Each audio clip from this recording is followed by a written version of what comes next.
Producto integrador de aprendizaje. Intro.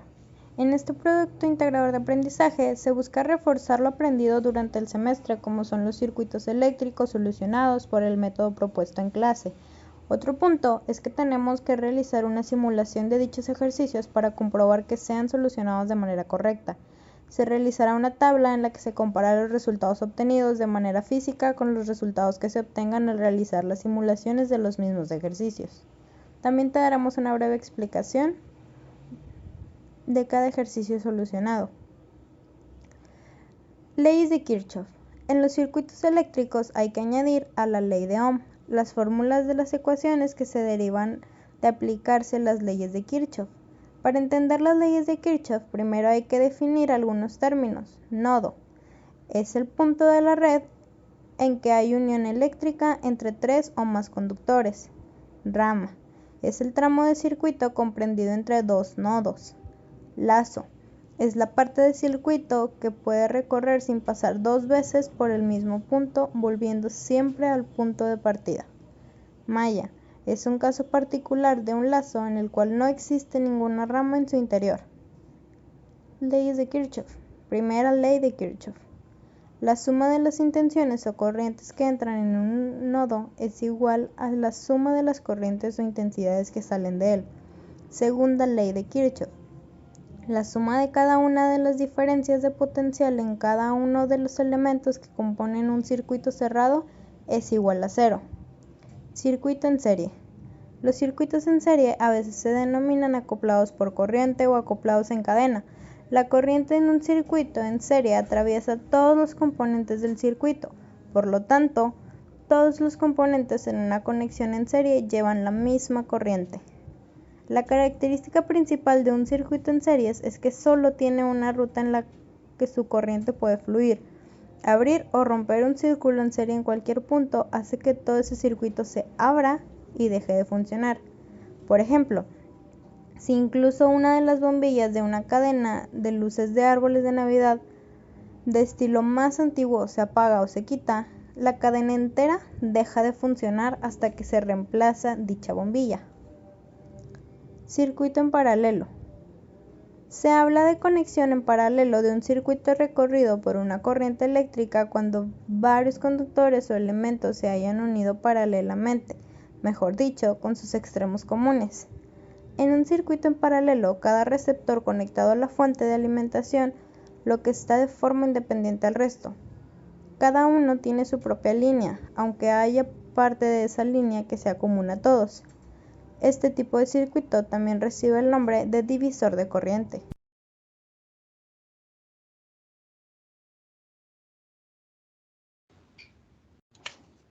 Ahora tenemos el problema de corriente directa.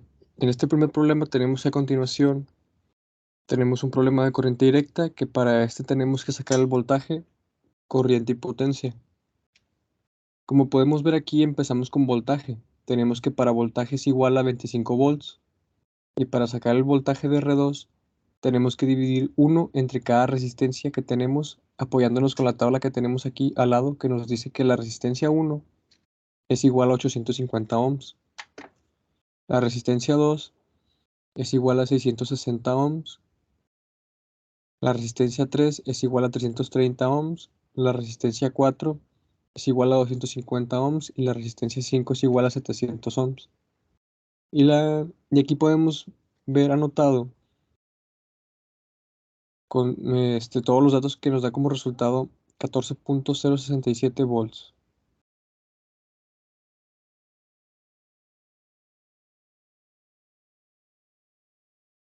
Luego, aquí tenemos corriente y potencia. Tenemos que corriente es igual a voltaje sobre la resistencia para sacar el amperaje de cada nodo. El voltaje 1 sobre la resistencia 1 es igual a 10.43 volts sobre 8.53 ohms, esto dándonos como resultado 0.1285 amperes. De este lado también realizamos con los otros valores. Y para la potencia tenemos que potencia es igual a intensidad por amperaje. Aquí, por ejemplo, primero tenemos que 10.43 por 0.02 nos da como resultado 0.14 watts. Asimismo, vamos a realizar con todos los demás valores para sacar todas las potencias. Aquí solamente ya tenemos que todos los resultados del voltaje, corriente y potencia en esta tablita de manera más organizada. Y aquí podemos ver la simulación del problema de corriente directa, que para esta simulación utilizamos Multisim y los valores que se obtuvieron fueron iguales a los que se obtuvieron en clase. Ahora, para el segundo problema, que es el de corriente alterna. Tenemos que un circuito de corriente alterna que por entrada tiene 120 volts. Para resolverlo tenemos que hacer que Z1 y Z2 se hagan uno solo. Estos están en paralelo y tenemos que hacer que Z3 y Z4 igual se hagan uno, los cuales están en serie. Aquí tenemos que Z1 es igual a 10 en un ángulo de 35 grados, que Z2 es igual a 58 en un ángulo de 45, Z3 es igual a 35 en un ángulo de 58, y Z4 es 114 menos 30 grados. Aquí ya podemos observar todos los resultados para convertir este circuito en uno solo. Y aquí ya para desglosar, tenemos que la potencia total o final es igual al voltaje total multiplicado por el coseno del ángulo, que este nos da un total de 1651.10 watts.